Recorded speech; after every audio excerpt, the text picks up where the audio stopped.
दोस्तों मैं बात कर रहा हूं एनबीएफसी सेक्टर की एक ऐसी कंपनी जिसपे बहुत से इन्वेस्टर बहुत बड़े तरीके से ट्रस्ट करते हैं अपनी इन्वेस्टमेंट्स को लेके, और इस कंपनी का नाम है बजाज फाइनेंस लिमिटेड। आज हम इस वीडियो में बात करने वाले हैं बजाज फाइनेंस लिमिटेड के फंडामेंटल एनालिसिस के बारे में, और इसके अलावा आपको बताएंगे कि बजाज फिनसर्व और बजाज फाइनेंस में क्या डिफरेंस है। और वीडियो के एंड में मैं आपको बताना चाहूंगा कि क्या आपको बजाज फाइनेंस में इन्वेस्टमेंट करनी चाहिए या नहीं इन्वेस्टमेंट करनी चाहिए।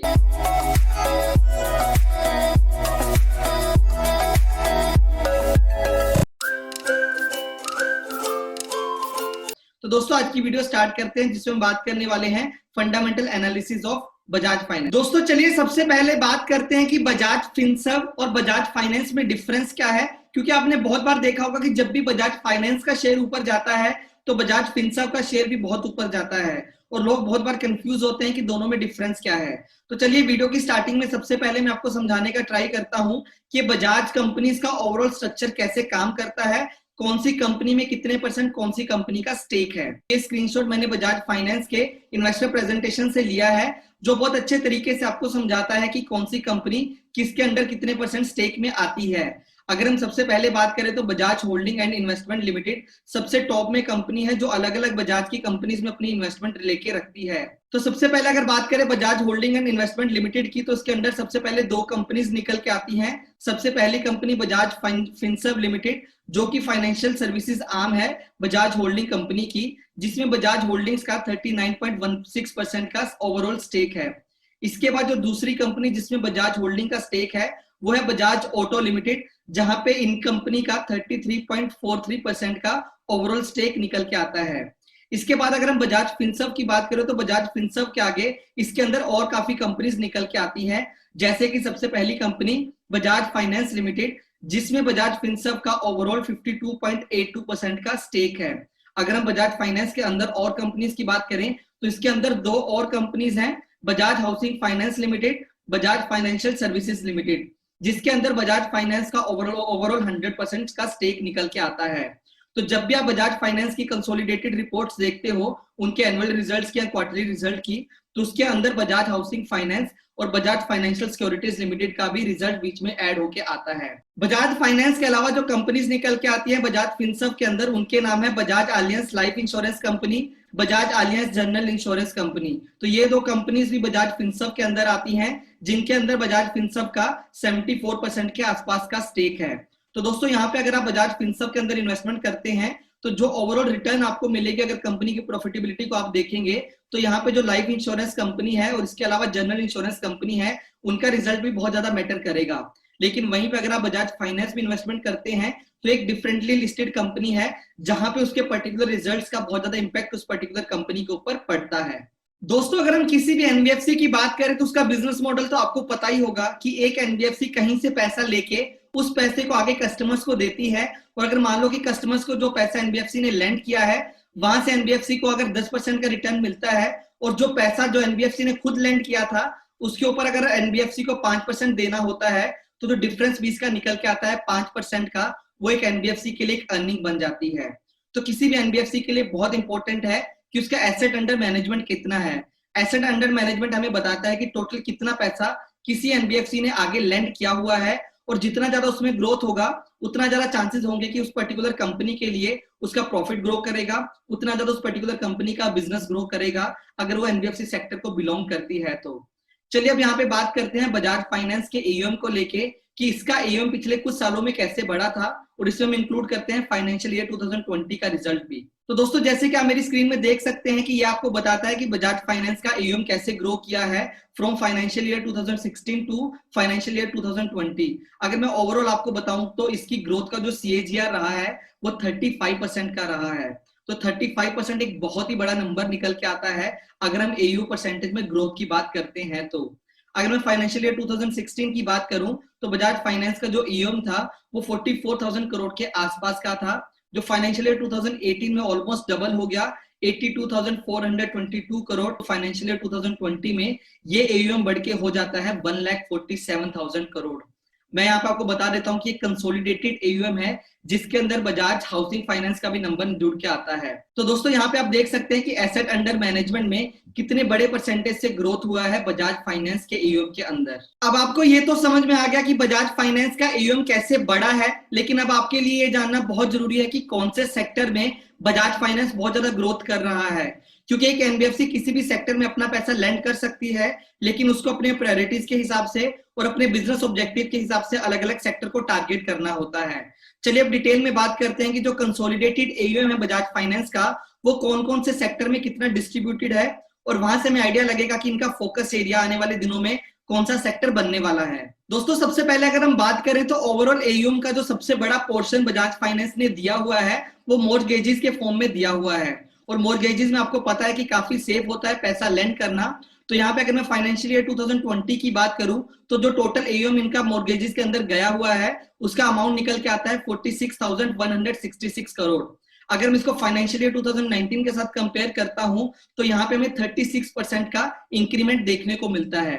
इसके बाद हम बात करते हैं कंज्यूमर B2C बिजनेस की, जहां पे बजाज फाइनेंस का बहुत बड़ा पोर्शन गया है एयूएम के अंदर से, जो अमाउंट है 31,256 करोड़ का। उसको अगर हम कंपेयर करते हैं फाइनेंशियल ईयर 2019 के साथ तो तब ये नंबर हुआ करता था 23,000 करोड़।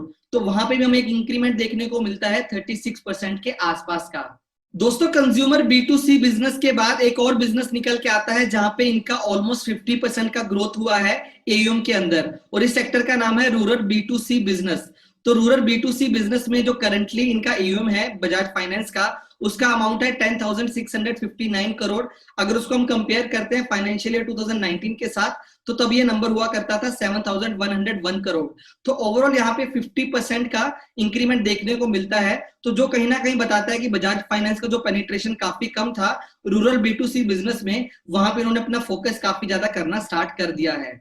तो आने वाले दिनों में भी हम उम्मीद कर सकते हैं कि यहाँ पे काफी अच्छा इंक्रीमेंट हो सकता है अगर बजाज फाइनेंस अपने जो फोकस एरिया है रूरल साइड में ऐसे ही लेके जाता है। तो दोस्तों आपने देखा होगा कि बहुत सी कंपनीज, अगर हम बैंक्स की बात करें, इसके अलावा अगर हम एनबीएफसी की बात करें तो रूरल सेक्टर में बहुत ज्यादा अपने आप को एंटर करने का ट्राई कर रही हैं। क्योंकि दोस्तों रूरल सेक्टर में दो फायदे होते हैं। सबसे पहला, यहाँ पे पैसे डूबने के चांसेस काफी कम होते हैं, क्योंकि यहाँ पे जो पैसा इन्वेस्ट किया जाता है, जो कंपनीज पैसा लेंड करती है वो छोटे छोटे टिकट साइज में करती हैं। और जब कोई भी कंपनी बहुत छोटे टिकट साइज में सबको पैसा देती है तो वहां पे मान लो अगर एक दो पार्टी ने पैसा वापस भी नहीं दिया तो ओवरऑल उनका एनपीए पे बहुत ज्यादा हिट नहीं होता। तो दोस्तों जैसे कि मैंने आपको बताया कि रूरल साइड पे पैसा देने के दो सबसे बड़े फायदे होते हैं। सबसे पहला, टिकट साइज स्मॉल होने की वजह से अगर कोई पार्टीज डिफॉल्ट भी करती हैं तो कंपनीज का एनपीए नहीं बढ़ता, और सेकेंडली कंपनीज यहाँ पे इंटरेस्ट ज्यादा चार्ज करती हैं जिनकी वजह से इनका एनआईएम में काफी अच्छा इंप्रूवमेंट देखने को मिलता है। चलिए दोस्तों अब बात करते हैं बजाज फाइनेंस के प्रॉफिट के बारे में। ये तो आपको समझ में आ गया कि बजाज फाइनेंस ने अपने बिजनेस को काफी अच्छे तरीके से ग्रो किया था, अपने एयूएम को ग्रो किया, अलग अलग सेक्टर्स में अपने आप को डाइवर्सिफाई किया ताकि इनके बिजनेस में इंपैक्ट ना पड़े अगर एक सेक्टर में डाउन टाइम आ भी जाए तो। लेकिन अब बात करते हैं इनका प्रॉफिट कैसे ग्रो किया था। दोस्तों जैसे कि आप मेरी स्क्रीन पे देख सकते हैं, ये आपको बताता है कि बजाज फाइनेंस का प्रॉफिट कैसे ग्रो किया है from financial year 16 to financial year 20। और ये स्क्रीनशॉट हमने बजाज फाइनेंस के एनुअल रिपोर्ट से लिया है ताकि आपको एक सही नंबर के बारे में पता चल सके।